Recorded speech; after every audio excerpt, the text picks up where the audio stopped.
Now I want to provide an update on our efforts to help millions of Americans down south recover and rebuild from Hurricane Ida. We've been monitoring this hurricane closely and the devastation it's caused.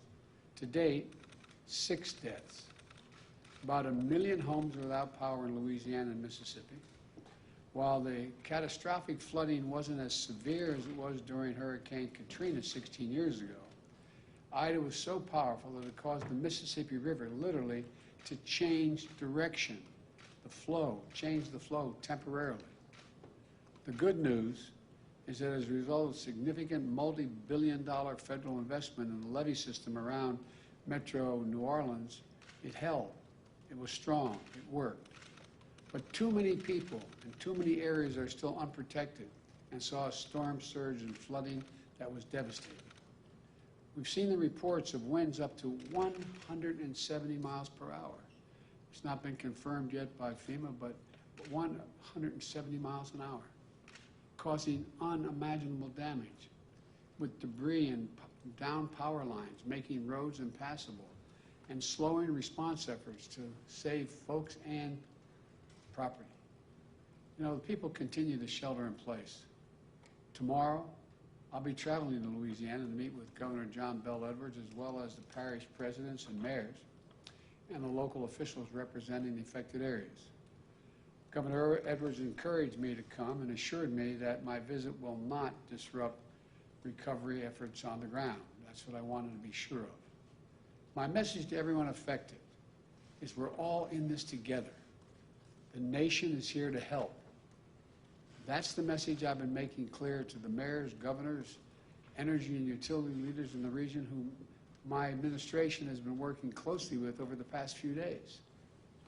Working with governors in the area, even before Ida made landfall, I issued emergency declarations for Louisiana and Mississippi to help us respond quickly. FEMA pre-positioned more than 4.3 million meals and more than 3 million liters of water and other critical resources in the region before it hit. We deployed more than 250 generators, and we're working to getting more into the area, especially to hospitals in desperate need of them. The Department of Health and Human Services deployed a 250-bed federal medical shelter in New Orleans and 5 medical assistance teams available throughout the state. Since the hurricane hit, more than 6,000 members of the National Guard have been activated in Louisiana, Mississippi, Alabama, and Texas, and other states to support search and rescue and recovery efforts. For those who have lost their homes, states have been working with the American Red Cross to open almost 50 shelters across the Gulf Coast. We know that there is much to be done in this response on our part. We need to get power restored. We need to get more food, fuel, and water deployed. I get hourly updates on the progress from FEMA well into the night, and we'll be working around the clock until the critical needs of the region are fully met, and we will meet them. Even as we tackle the core elements of the disaster response, we're also deploying new tools to help speed this recovery, things that have not been used very much in prior hurricane responses. Working with private companies that own and operate the lifeline infrastructure, like electricity and communications. We've used the latest technology to accelerate restoration of power and cell phone service. It's beginning to get back up, but there's a long way to go. For example, to minimize the amount of time it will take to get the power back to everyone, I've directed the Federal Aviation Commission, the FAA, to authorize the use of surveillance drones to assess Ida's damage to energy infrastructure, while ensuring those flights do not disrupt aerial search and rescue missions. Likewise, I've asked the Pentagon, the Department of Homeland Security, and the Department of Energy to immediately make available any satellite imagery they can help provide in assessing the extent of the damage. Drones and satellites can make the work faster by getting to the places that are most desperately in need. They can identify where the lines are down, map the damage, help get the transmission lines back up and running in all the parishes. But people, hard-working people, do the complicated and dangerous work. There are more than 25,000 linemen and clearance crews from 32 states in the District of Columbia racing to restore power. In Alabama, 2 have died on the job. This is complicated and really dangerous work, but we're moving as fast as humanly possible to get it done. It's important to know that the region hit by Ida is the key center of our nation's oil production and refining infrastructure. That's why we're not waiting to assess the full impact of the storm is going to have on oil production and refineries. We're moving already, quickly, to increase the availability of gas and easing the pressure on gas prices around the country. I've directed the Secretary of Energy, Jennifer Granholm, to use all of the tools at her disposal, including using the Strategic Petroleum Reserve to keep gas flowing to the pumps. In order to get critical supplies to the region to beat the pandemic, I directed the Department of Transportation to renew an energy declaration to provide flexibility on how many hours a truck driver can drive.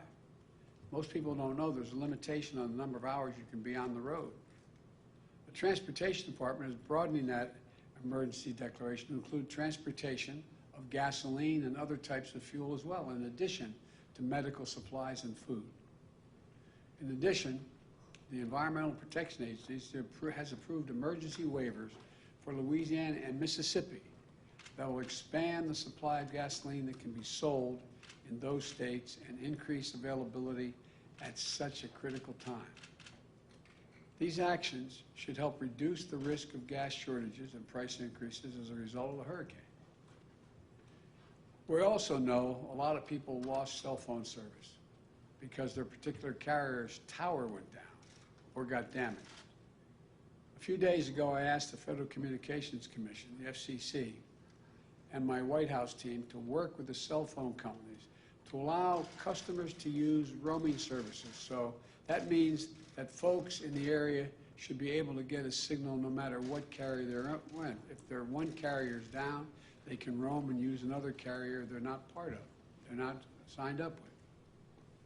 Just think of the sons and the daughters, moms and dads, and loved ones trying to reach each other, and the feeling of fear, maybe something happened, and it's just because they can't, the cell phone's not working. Think of the millions of people reaching out for help. This is important and it's critical. Now, a lot of private companies and public entities are doing their part. Today, I'm calling on insurance companies not to evade their responsibility to keep the priorities they made to their customers and the promises they made, and help some folks who are hurting. Here's the deal. FEMA is providing critical need assistance, for example, to help with a hotel bill you racked up because you couldn't stay in your home during the hurricane. The Department of Housing and Urban Affairs, HUD, is also offering assistance to families in impacted areas. But right now, we're hearing reports that some insurance companies may deny coverage for additional living assistance expenses unless the homeowner was under a mandatory evacuation order. So people pay their insurance premiums. They're supposed to get payments from their insurance companies for relocation costs. But insurance companies, in the face of the strongest storm since 1850, say, no, we're not going to pay you what we owe you. Because the fact is, parishes in Louisiana, like New Orleans and St. John's, issued a voluntary evacuation order at first and may not have even had enough time to make a mandatory one as the storm moved in so fast.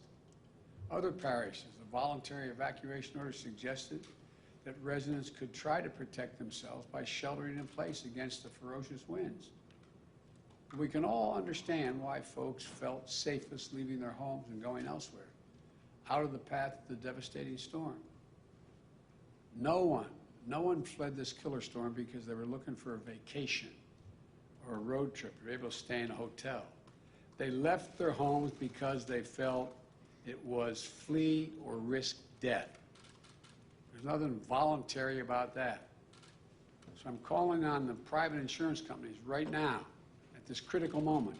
Don't hide behind the fine print and technicality. Do your job. Keep your commitments to your communities that you insure. Do the right thing. And pay your policyholders what you owe them to cover the cost of temporary housing in the midst of a natural disaster. Help those in need. That's what all of us need to do. That's what we're trying to do. FEMA has pushed out $77 million to the people of Louisiana so far, individuals. My message to the people of the Gulf Coast, who I'm going to visit tomorrow, we are here for you. And we're making sure the response and recovery is equitable so that those hit hardest get the resources they need and are not left behind. Whether you're a homeowner, a renter, a parent, a small business owner, no matter who you are, if you live in the affected area, please visit disasterassistance.gov. Go online and visit disasterassistance.gov to find help now. That's disasterassistance.gov. Or call 1-800-621-FEMA, F-E-M-A.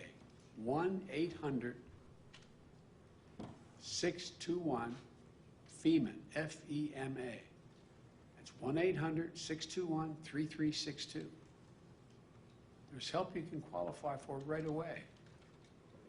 I've tasked my senior advisor, Cedric Richmond, New Orleans neighbor and former congressman from Louisiana's 2nd District for 10 years, to lead this relief effort. He knows the area, he knows the people, he knows how to get things done, and he knows they get things done when local, state, and federal level are all working together alongside the private sector. The people of Louisiana and Mississippi are resilient and resourceful. We're going to stand with you for as long as it takes to recover and allow you to rebuild. And to the country, the past few days of Hurricane Ida and the wildfires in the West and the unprecedented flash floods in New York and New Jersey is yet another reminder that these extreme storms and the climate crisis are here. We need to be much better prepared. We need to act. When Congress returns this month, I'm going to press for their action on my Build Back Better plan.